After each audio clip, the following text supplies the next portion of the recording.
This is the Daily Signal podcast for Monday, November 25th. I'm Robert Bluey. And I'm Virginia Allen. On today's show, we talk with Andrew Beckwith, president of the Massachusetts Family Institute, about his work in the fight against infanticide and transgender legislation.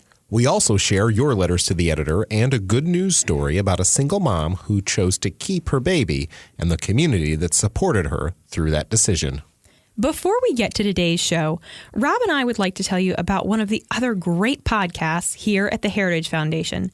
It's a weekly podcast called Heritage Explains that breaks down all the policy issues we hear about in the news at a 101 level.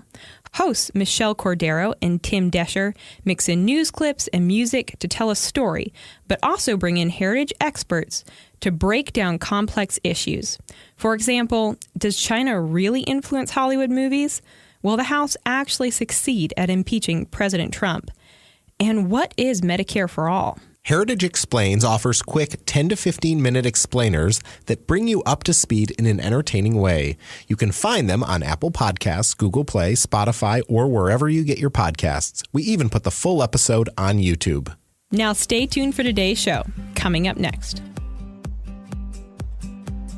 I am joined on the Daily Signal podcast by Andrew Beckwith, president of the Massachusetts Family Institute. Mr. Beckwith, thank you so much for being here. Thanks for having me. Well, I'm also from the state of Massachusetts. I'm a proud New Englander, but as someone who believes in small government and traditional family values, I shudder at the extreme progressive policies that we're continually seeing pushed and embraced in the Northeast. Now, you all are on the front lines of the abortion debate and many other debates in Massachusetts, but I want to take a moment specifically to talk about what you all are doing around the abortion issue. In states like New York, Rhode Island, and Virginia, we've seen legislation passed that allows for abortion up until or even during delivery. Now, a similar bill called the ROE Act is trying to make its way through the Massachusetts state legislature. So why are you all calling this bill the Infanticide Act? Well, it's because of what the bill does. And I think before I get into those specifics, I want to just kind of put this in the context, as you mentioned, of what happened not only in New York, but then in Virginia, where the governor, who was defending their version of this Infanticide Act on the radio, talked about what would happen if his bill were enacted and you had a baby that was born alive during an abortion. He said that the doctor would resuscitate the child if necessary, and then a conversation would ensue. I think it was the language he used, between the doctor and the mother. But at that point, if you have a live baby outside the mother's womb, there's really no conversation to be had unless you're talking about infanticide. And under the Infanticide Act in Massachusetts, which is technically titled the ROE Act, Removing Obstacles and Expanding Access to Abortion, or the ROE Act, it removes two current requirements under Massachusetts law. One requirement that it removes, that it eliminates, is that doctors have to at least attempt to save the life of the unborn child during an abortion at 24 weeks or beyond, if that wouldn't threaten the life of the mother. And they also have to have life-saving equipment on site available in the event, as the governor of Virginia spoke about, that a child is born alive during an abortion. The Infanticide Act of Massachusetts eliminates both of those requirements, and there's no justification for doing so other than making it easier for abortionists to allow babies that aren't killed during the abortion, that survive, to then just die. And that's how we get situations like Gosnell and other tragedies. And you not only have the removing of these requirements, you also have the law changed, if this bill were to pass, so that late-term abortions are no longer need to be done in hospitals. They could be done in clinics, again, like the Gosnell Clinic. And so there's a financial incentive for the abortion industry to take them out of hospitals, allow them to be done in clinics, they can be run by Planned Parenthood, and remove the medical equipment requirements as well. So we're talking about dangers not only to the child, but also to the mother. Absolutely. It's incredible that people who claim they're in favor of women's health care. In fact, at the public hearing on this bill in June, we had nearly 1,000 people there in these bright red Choose Life T-shirts that we had printed up, along with other pro-life activists in the state. And Planned Parenthood was there with their people. They had pink T-shirts that said abortion is health care. But again, if you're really concerned about health for women, taking abortions out of hospitals and putting them in clinics and removing the requirement for certain medical equipment to be on site, I mean, how is that health care? Yeah. So where does the bill stand right now in the Massachusetts legislature? It's still in committee. So in Massachusetts, you can have a public hearing, and then there's no fixed timeline after that for when the bill has to be voted on. So it could stay in committee. We're hoping that it will. But we're keeping our ears to the ground to see if it's going to come out of committee. But there's been a lot of talk about it. The public hearing itself, I think it's usually when they kind of test the waters, the supporters of the bill, to see what the resistance will be. And it was massive. I mean, to have 1,000 people there at the State House, we had a big rally outside beforehand, protesting. And then there's Gardner Auditorium in Massachusetts, holds about 600 people. It's the main hearing hall. That was filled to capacity. They had a second large overflow room, also filled to capacity. They'd opened up a third overflow room. That's rarely, if ever, happened in the State House for a piece of legislation. So there's massive pushback, and people are just outraged that they would try to pass something like this that really enables infanticide. And that's not all it does. It also would eliminate the requirement under current law that for an underage woman, a girl, under 18 to get an abortion, right now she has to have the consent of at least one parent. That's totally eliminated. They also eliminate the existing reporting requirements for abortions. So tragically, every year Massachusetts has had somewhere between 17,000 and 20,000 abortions that we know of, recently in the past several years. That reporting requirement is eliminated. So we don't even know how many more abortions this bill would cause. Well, if it's passed, we'll never know because the reporting requirement is eliminated as well. And how are you all working at the Massachusetts Family Institute to try and keep this bill from being passed and becoming law? Well, one of the main things we do is we educate people about it. I mean, there's 6,000 bills every 2-year legislative session that are introduced, and most legislators don't even know what's in, a lot of them. So part of our mission is to take bills like this that are of concern to people of faith who share our family values and the sanctity of life, and really boil it down to the nuts and bolts so people know what's in these bills. And then they feel empowered to reach out and contact their state reps and state senators and let them know that they oppose this and really question them on why they're pushing this legislation. And then we're also there to do what we're doing here, which is to talk about it in the media. So there's a real back and forth and not just sort of the one-sided Boston Globe agenda that's constantly being pushed on everyone. Sure. And why is the fight in Massachusetts so important? I mean, if this bill passes in Massachusetts, will we see maybe that more states will follow suit? Yeah, possibly. I mean, Massachusetts does like to pride itself on being a trendsetter. I remember when the New York bill was passed. I mean, that was early on in the year. It seemed like it came out of nowhere, and the first thing people knew was seeing those pictures of the One World Trade Center lit up in pink, the pink needle, ironically, lit up, and the governor and everyone just clapping and smiling and cheering for an aggressive abortion law. And I think that really kind of took people aback. And that's why I think there was such a spotlight shined on the Virginia equivalent just a few weeks later. And it's part of the reason why the governor had to go on air and defend it.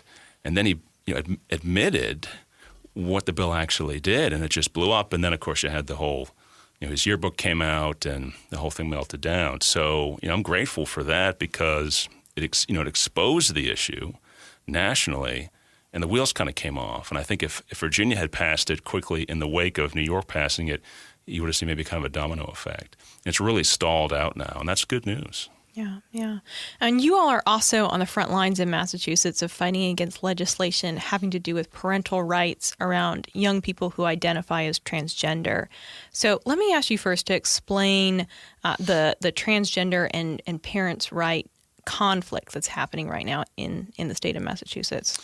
Sure. I think the best way to explain that is to kind of give you an anecdote, real-world anecdote. So back in the spring, I got a phone call from some parents whose 15-year-old daughter had a history of mental health issues and had recently begun identifying as male, as a boy. And when she went to her next therapist appointment, She told this to the therapist, who then said, yes, you are a boy. We're going to start calling you by a male name, use male pronouns. And this is why you're having all these other problems, because you're really you're a boy trapped in a girl's body, and you shouldn't be suppressing that. And you probably should start taking puberty blockers and eventually testosterone injections. Well, I mean, the parents were not on board for any of that. And the frightening thing, which should be of concern to all parents, is that they're sort of pushing back against this rush to somehow transform this girl, chemically and surgically into a boy, resulted in them being investigated by the State Department of Children and Families, so Child Protective Services, CPS, for Massachusetts. And this is a Catholic family, and the investigator actually went in and questioned the family's parish priest about what the church's teaching on transgenderism is, all sort of ostensibly in an effort to determine whether or not this family was a safe home for a, quote, transgender teen. Now that's terrifying. A DCF investigation is terrifying for any parent, but when it's done in this sort of, bizarro world of you are potentially an unfit parent because you don't want your daughter to be injected with testosterone and have a double elective mastectomy. I mean, how do you even deal with that? So the good news is I was able to put the family in touch with an experienced family law attorney who was there to make sure the DCF investigation didn't get out of control, and it came back unsubstantiated, which is good. And the daughter is doing better now, and she's not on hormones, and she's not transitioning, and she's getting help for the underlying, mental health issues that were the cause, not the symptom, of this gender identity stuff, as best we can tell. Now, where this gets into the legislative piece, there was a bill that unfortunately was signed into law in June, around the same time that this phone call came in, actually. And what it did is it now prevents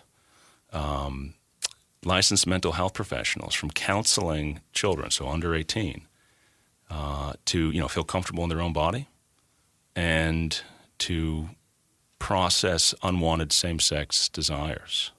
It's called a counseling ban, and those types of laws have been passed all across the country. I think every state in New England now has one of those, so that parents don't have the ability to go get the type of counseling for their children that they need to help them overcome, again, unwanted same-sex desires or gender identity confusion. And I'll encapsulate it like this. Right now in Massachusetts, if you have a 16-year-old girl who thinks she's a boy, you can take her to Boston Children's Hospital Gender Clinic, get puberty blockers, testosterone injections, get her set up for a double elective mastectomy, and then bottom surgery, which I won't go into on air. Okay, that's fine. You'll be Parent of the Year in Massachusetts. No problem. No legal barrier to that. If you take the same 16-year-old girl and get her help from a licensed mental health professional to literally feel comfortable in her own body, that is not prohibited by law. Wow. Just absolutely insane. And we're seeing other states embrace this and go down this same road. Every state in New England right now. Wow. Just really, really shocking. Now, as individuals are, listening and thinking, wow, I've heard of similar things happening in my state, but I'm not sure, how to get plugged in or involved with organizations like yours in Massachusetts. Is there a resource that they can go to or visit to find out if there is an organization like Mass Family Absolutely. Institute in their own state? So fortunately, I'm part of a 40-state network of family policy councils all across the country. We've got one in New Hampshire, Maine, Connecticut. Rhode Island is launching one. We're working on Vermont, all across the country.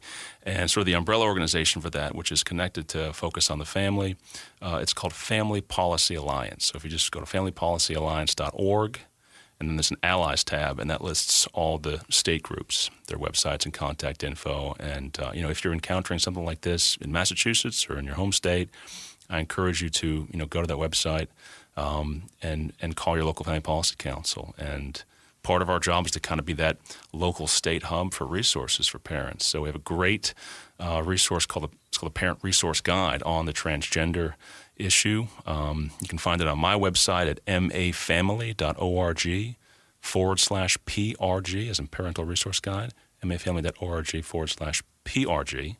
And that's a national level resource that we have posted on our website.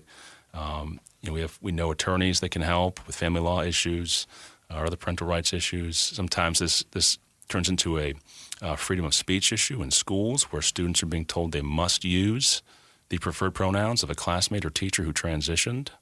That's compelled speech. The school can't make you do that.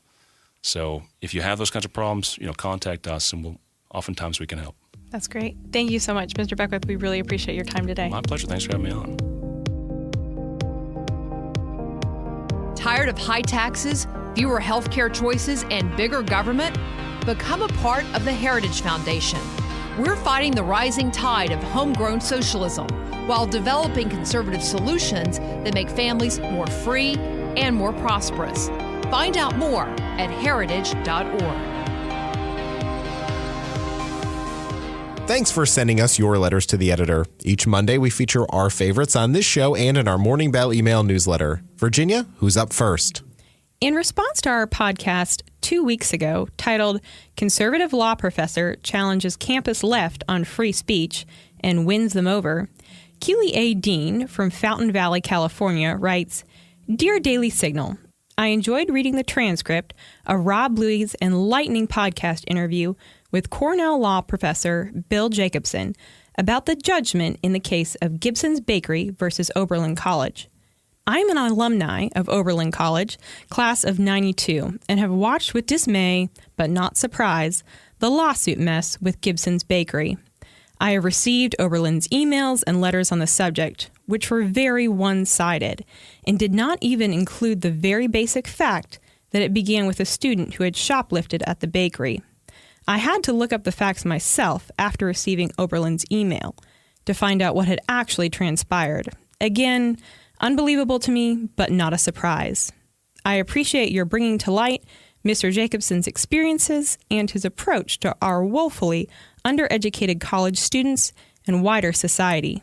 Keep up the good work, as it is needed now more than ever. Voices of calm in the hysteria are much appreciated. In response to Anthony Campow and Paul Larkin's article titled How Trump's New Executive Orders Protect the Public Against the Administrative State, Philip Daspit of Florida writes, the commentary begins to address the issues of the federal bureaucracy. The real issue is that Congress is the body that must act on regulations instead of relinquishing responsibility to a faceless bureaucracy. Judging by their commentary, President Trump is taking some good steps. One of the biggest problems is that the ordinary citizen is not always aware of due process and can become intimidated by the regulator. Therefore, it is incumbent upon Congress and the bureaucracies to ensure that citizens are protected from arbitrary acts. Your letter could be featured on next week's show. Send an email to letters@dailysignal.com or leave a voicemail message at 202-608-6205. Kiana Stedman is a Heritage Foundation intern and is back in studio with us today to share a good news story. Before I turn it over to Kiana, though, I want to mention once again that we are still accepting applicants for the Heritage Foundation Young Leaders Program internship. If you're interested in applying, or you have a son or daughter or grandchild who you think would be applying, go ahead and visit the Heritage Foundation website at heritage.org.